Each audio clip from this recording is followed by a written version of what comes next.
Qu'est-ce qui vous a incité au départ à lancer ce blog? Est-ce que c'était le constat? Est-ce que c'était une souffrance dans votre activité professionnelle?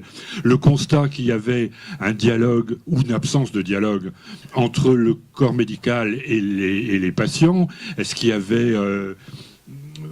qu'est-ce qu'il y a eu une sorte d'urgence, sans jouer sur les mots, qui vous a fait créer ce blog? Bonjour à toutes et tous. Vous m'entendez? Oui.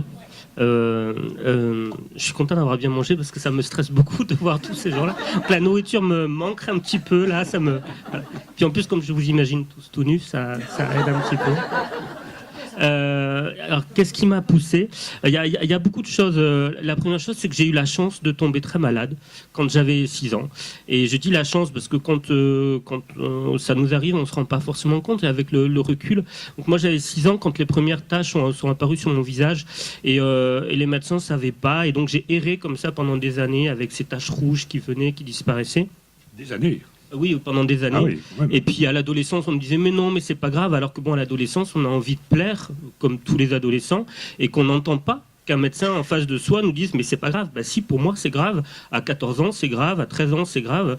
Et donc oui, ça a été long avant qu'on me trouve. C'est un lupus, vous savez, une maladie auto-immune qui est très courante, qu'on trouve facilement, et qui provoque comme ça des taches rouges cutanées, particulièrement en masque de loup, d'où le mot lupus, voilà. Et je n'entendais pas ces médecins qui me disaient mais ce n'est pas grave. Pour moi, c'était grave. De la même manière que plus tard, quand on recueille des témoignages à l'hôpital, par exemple, et que on doit s'occuper, j'en parle dans le roman, d'un petit garçon, par exemple, un enfant qui doit avoir 8-9 ans, et que l'infirmière, pour faire sortir la veine, tape sur le bras, et que l'enfant le regarde et fait « mais pourquoi tu me tapes? J'ai pas fait de bêtises ». Et c'est vrai que là, on se dit, il y a vraiment un fossé entre ce qu'on veut communiquer à l'autre et ce que l'autre reçoit. L'enfant ne comprend pas parce qu'on l'a frappé. Moi, je ne comprends pas parce qu'on me dit que c'est pas grave alors qu'à 14 ans, on veut plaire et que c'est légitime.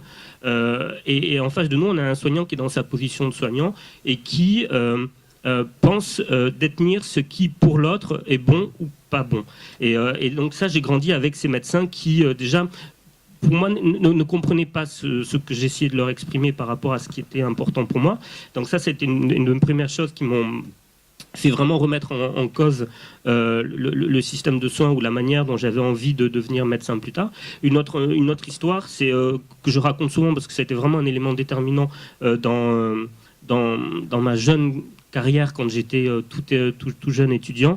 Je raconte toujours cette histoire parce que c'est vraiment pour moi celle qui m'a poussé à écrire. On était parti avec le SAMU en pleine nuit, on nous a appelé pour une jeune fille qui faisait une tentative de suicide dans un internat.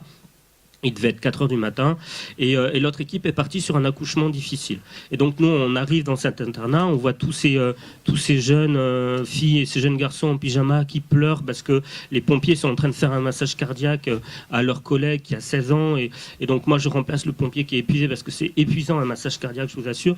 Mon chef commence à intuber la jeune fille et on a fait tout ce qu'on a pu pendant 20-30 minutes parce qu'à 16 ans, on fait vraiment tout ce qu'on peut, et c'était trop tard, et donc on a pris le corps de cette jeune fille, et on est allé la ramener dans sa chambre, et il y avait des photos d'elle partout, à la plage, à la montagne, avec sa mère, avec ses cousines, tout ça. Et au moment où on a posé le corps de cette jeune fille, c'était un dépit amoureux. Elle avait pris des cachets parce qu'elle avait rompu avec son petit copain. Et une photo du mur est tombée sur son lit. Et moi, j'arrêtais pas de penser à ses parents qu'on allait aller réveiller en pleine nuit, que des gendarmes allaient réveiller pour leur annoncer une nouvelle qui c'est indicible, ce genre de nouvelles.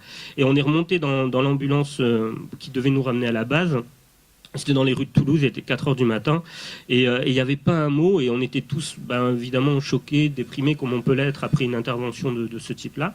Et là, on a entendu la radio, il y avait des parasites, et on a entendu l'autre ambulance qui était partie sur l'accouchement difficile, et il y a eu des parasitages, et on a entendu en direct les premiers cris du bébé qui venait à l'autre bout de Toulouse, au même moment, dans les rues nocturne comme ça, à 4 heures du matin, les rues totalement désertes, avec ce silence de mort, qui est vraiment un silence de mort, qui pèse d'un seul coup ce cri qui jaillit comme ça.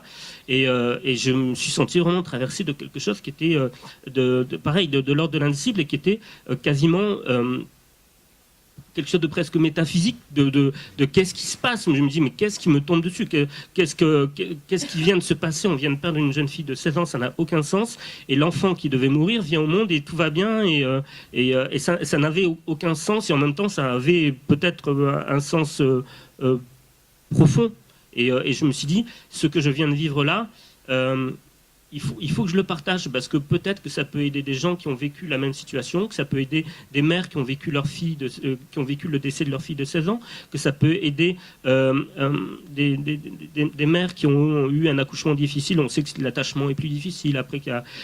Et je me suis dit, il faut transmettre ça, parce que si on voit quelque chose de beau, il faut transmettre quelque chose de beau, parce que sinon c'est juste gâché. Et toi qui as vu ça et qui ne le transmet pas, tu te gâches aussi. Et c'est là que j'ai voulu commencer à raconter des histoires, recueillir des témoignages. Et plus je recueillais des témoignages, et plus on venait me voir pour m'en donner. Et c'est là que je me suis rendu compte qu'il y avait vraiment une volonté de la part des soignantes et des soignants, et plus tard des soignés, quand mon blog a commencé un petit peu à être connu, de dire, moi, je voudrais vous raconter ça parce que ça m'a bouleversé, ça m'a touché, ça m'a fait rire, ça m'a... Voilà.